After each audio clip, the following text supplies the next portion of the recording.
Hello everybody, welcome back to the channel. Today we're working on the MK3 Jetta. It's the 2-point slow. So my son is out warming it up the other night because winter is officially here. And he comes back out and this is all oil.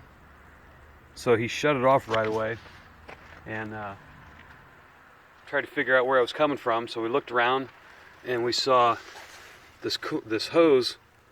Well, it's a pipe actually. It's kind of rotted behind it, so we thought maybe that was it because it had oil splash all over here.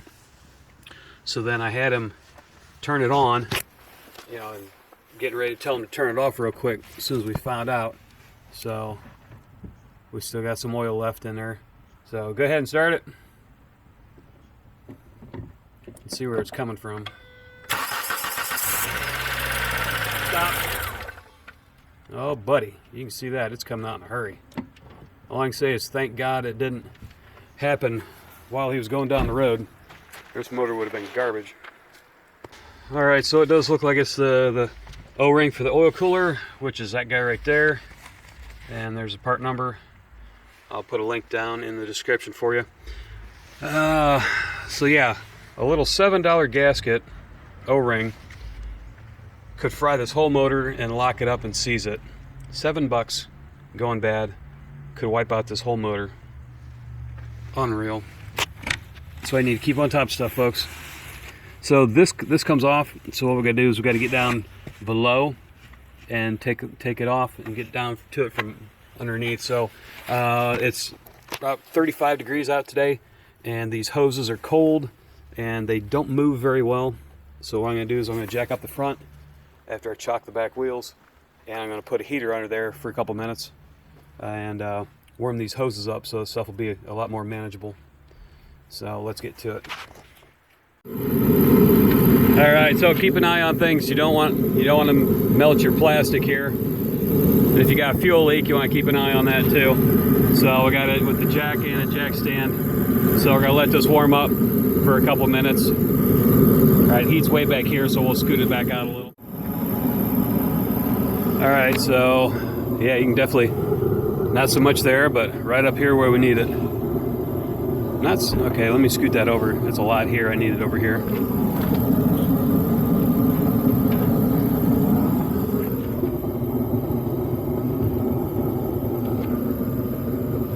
All right, so what you're gonna have to do is you're gonna take your oil filter off, so if you need to put a drain pan underneath, catch oil. This is kind of ironic because this week or the next week I was getting ready to do an oil change on this anyways, because it was right at the 3,000 mile mark to change oil. So we'll get that warmed up and get them bolts off. All right, so we got this loosened up. I thought, holy crap, dude, how tight did he put this previous owner on the oil filter? Holy crap.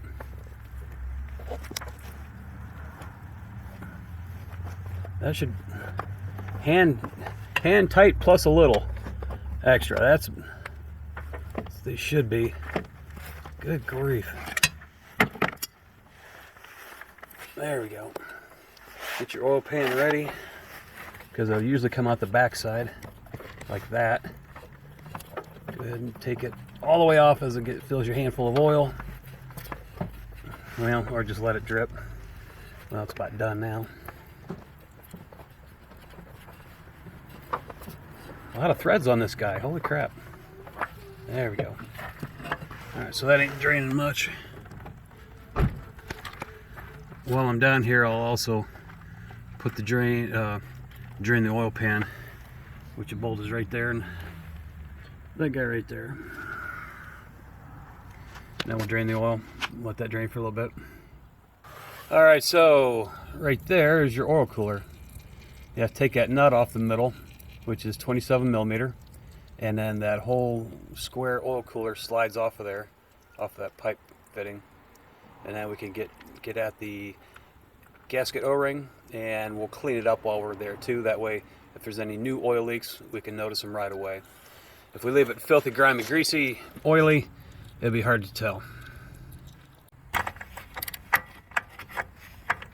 And of course I had to use a universal swivel because it's a weird angle. There we go. All right, once you get a few turns on that, you can get it by hand.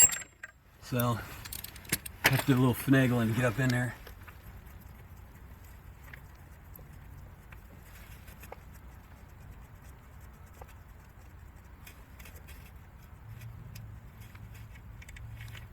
And there we go. Do not lose that. Put that in a safe place. And this should just come down. And if you're, yeah, the hoses are already cold. We heated them up with the kerosene heater, but they're kind of cold again. You may have to go up top and push on them. Push on the cooler. Let me try that. Oil everywhere. Figure out which angle to push to get it go straight down.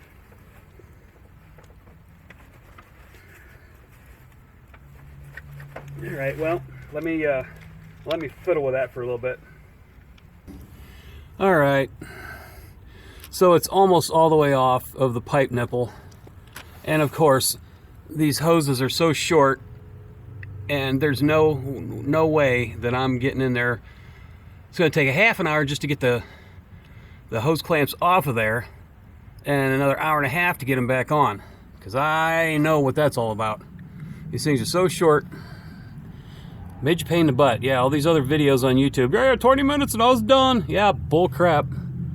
Unless you're in a heated garage or doing it in the middle of summer.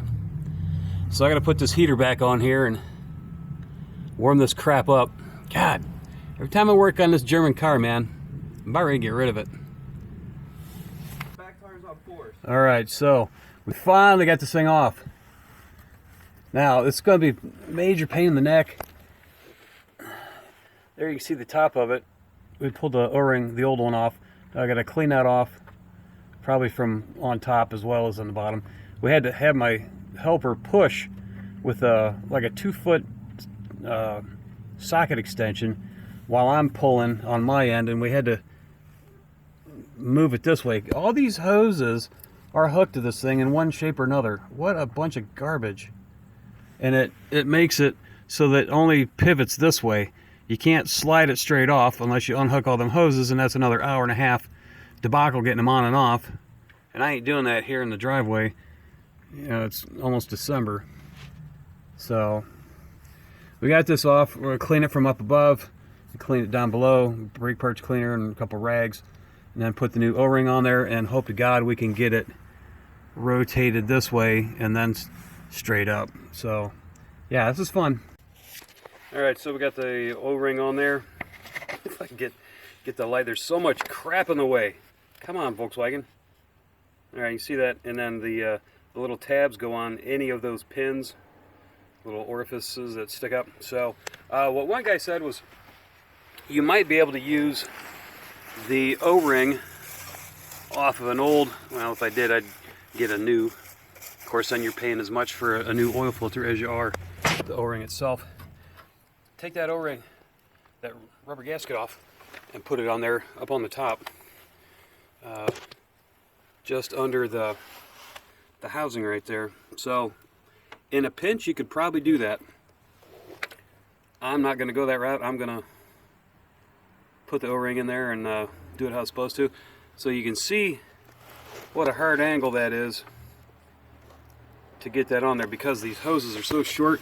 Sorry for the move, there just isn't any room in here. Those hoses are hooked to the side there, so it only swings that one direction. So I'll have to pull it over, angle it, and push up on it from underneath to get that to seat properly. And then also what you want to do is you want to take, yeah, this aluminum motor, there's no real steel areas to mount my flashlight magnet on. Take your finger, take a rag, and you want to go underneath and make sure this is a clean surface under here where the O-ring is going to mate to. If you want, you could rub some oil on there. I'll probably pour some oil on the top of the O-ring. to lubricate that. So it should last longer, and it'll help seal better if there's some oil down on there. So now all we got to do is crank that oil cooler at an angle and shove it back up, and then put our 27mm nut back on. So I'm gonna go ahead and do that and spare you the details, and then we'll come back when I get that done. Lord have mercy, we finally got it. Where you at? There it is.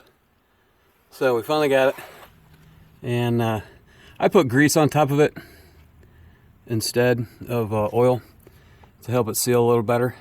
So now we can put your nut on, tighten it back up. I'll put the torque specs on the screen there, and so put the nut on, tighten it down, and then put your oil filter on. Make sure you put oil on the gasket where it meets up against the circle there, as you can see, and that should be done for that. So let's get that part done. All right, so when I put my oil filters on, I always put the date and the mileage on there, so I know I don't have to worry about stickers or pieces of paper. It's right on the filter, and I just keep an eye on it, and keep an eye on my odometer. So make sure you put oil on the O-ring on the gasket there, and that's tight. So let's put oil in it and fire it up. All right, so moment of truth. Watch right there, make sure nothing's coming out of the top or bottom. All right, go ahead.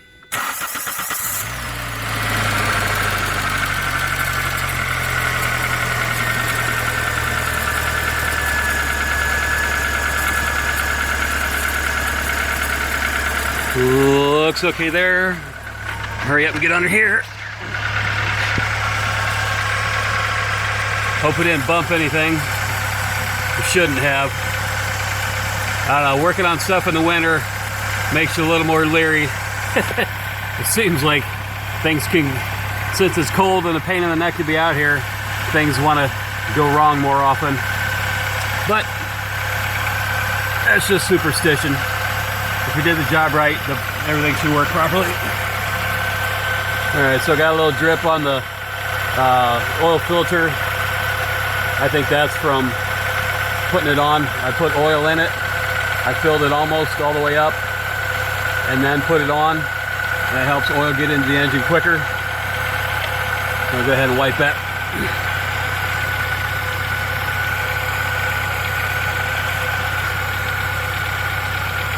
All right, and then we want to look for new drips. Hopefully there isn't any.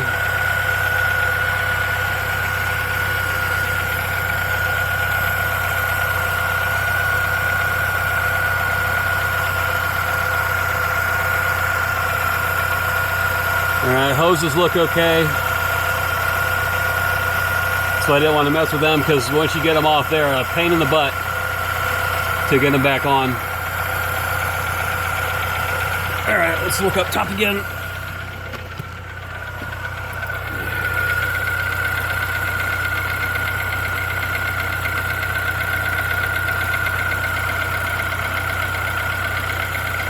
Alright, so it seems like everything's alright. Thank you, Lord. Appreciate that. So, like I said, you want to keep an eye on, check your dipstick every time you start it, before you start it, for the next couple days, just to make sure your oil level isn't going down and you're losing oil somewhere. All right, so yeah, we definitely had to help. Forgot to mention, had to have my helper push down on that corner there with a socket extension while I'm pushing on this side to get it to go back on that threaded stud pipe nipple. So it's kind of a two-man job, unless you're doing it in the middle of summer where it's nice and warm. So no leaks, thank you, Lord. I think we'll call that all done. Thanks for watching, everyone. You got any questions, leave them down below. Thanks for watching. God bless. See ya.